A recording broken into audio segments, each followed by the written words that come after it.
bring it on the road trips and stuff, and a few of the guys get together and play it. So that's one thing people might not know. Are you good? Pretty good, yeah. It just depends how often I'm playing. It's funny that you asked that. You know, I got to know a lot of the players at spring training. That was one of the. Welcome into Astros Bases Loaded. She's Julia Morales. I'm Corey Heppola, and let's welcome in our third member of our broadcast team. This pink bat that they used for Mother's Day on Sunday. Yeah, Sunday was a lot of fun. We were in Baltimore, so some of the guys actually had their moms in town. The others. With a mother that was a great athlete who played with another great athlete named Althea Gibson, who was the first black to win Wimbledon.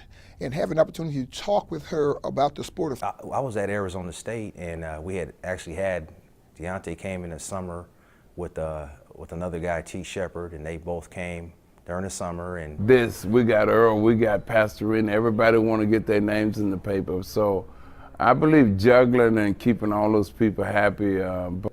People are going to say the same things. You just got to get the message sometimes. And Coach Martinez has been a big help to me, and he's also one of the reasons I came here too. Maybe not just one, but it's just one of those days where you're allowed to do that, and you know, it took full.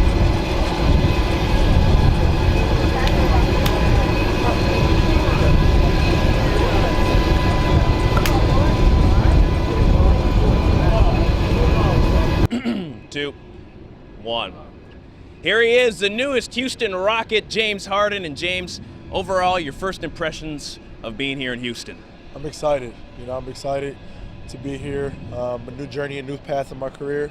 You know, with a great organization and you know, a couple of my teammates. So I'm excited. I'm excited for this whole process. And what do you know about the Rockets? How do you think your skills are going to fit in here? Well, they're a young core as well. They have a young team, building, and just trying to get better every single day. Jose Altuve's in his second All-Star game with the Astros, and both times he's been selected. So is Miguel Cabrera from the Tigers. The two are actually from the same hometown in Venezuela, and they've become good friends over the past couple of seasons. Adam Wexler here, back at the Moda Center in Portland, where yet again the game goes to overtime. It's a surprise when the game doesn't go to overtime. Third time in 4 games, these two teams have played to a standstill through 48 minutes. For the second time in those 3 games, it's the Blazers that make the plays when the LA Galaxy beat the Seattle Sounders in the Western Conference Finals, most folks assumed MLS Cup would go off at least without rain. As you can see, that isn't the case. We got to focus on winning. You know, we can't focus on anything else. Last night is over with. We got a good win against a good team, especially at home. That you get sidetracked on your job, so. My main focus is just going out there and doing what I have to do. Is it as simple?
Astros struggled to get production from their leadoff spot last year, which is why they went out and made the move for Dexter Fowler. Friday, Fowler showed exactly what the Astros were missing, driving in 2 runs and getting on base twice. It's something that's familiar to me, so I just go out and, just try to have fun and see a bunch of pitches and get on base. He also brings a lot of enthusiasm. He's a great guy, great teammate, and a guy at the top of the order that we can always count on to put good at-bats together and get on base and get the team going. He's a proven major league player that has hit the leadoff spot for a good portion of his career. He's the guy that's on base at a 370 clip. And like I said, having him in front of Altuve and Castro, it really sets the top of our lineup pretty nice. Lucas Harrell, the man who struggled with his command last season, which ended up sending him into the bullpen, started, but he did walk 4. He was able to get out of trouble, though, only allowing 1 run. Yeah, and that's another positive I take out of it. You got to throw more strikes just because the fact is that when I was throwing strikes, they weren't hitting the ball hard. So, you got to trust your stuff and throw the ball over the plate. Astros scored 7 runs, and they did it without all-star catcher Jason Castro, who stayed back in Kissimmee to work out. No injury there. It's just this was the first of 30 spring training games. You got to rest those knees. In Lake Buena Vista, I'm Corey Heppola, CSN.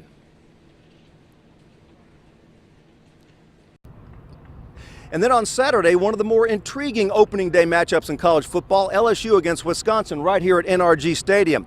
Now, an interesting storyline in this one, the Texans' own J.J. Watt has 2 younger brothers playing for the Badgers. So before the game, he hosted a big tailgating party for the Badger faithful here at the Methodist Training Center. Inside the Methodist Training Center, it was a little miniature annex of the state of Wisconsin right in Houston, as thousands of Wisconsin fans turned it into a sea of red.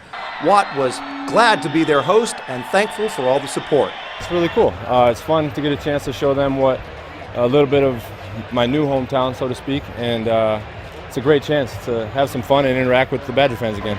For Watt, getting a chance to see both his brothers and his parents right here a week before the regular season served as a nice little respite, a little getaway from the rigors of getting ready for week 1. The training camp is a month long and you work extremely hard, and then we get these kind of 2 days here to relax just a little bit before we go into the regular season. So there's nothing better than having my family and some close friends here in town and getting to see my brothers, because with their schedule and everything, we don't get that very often.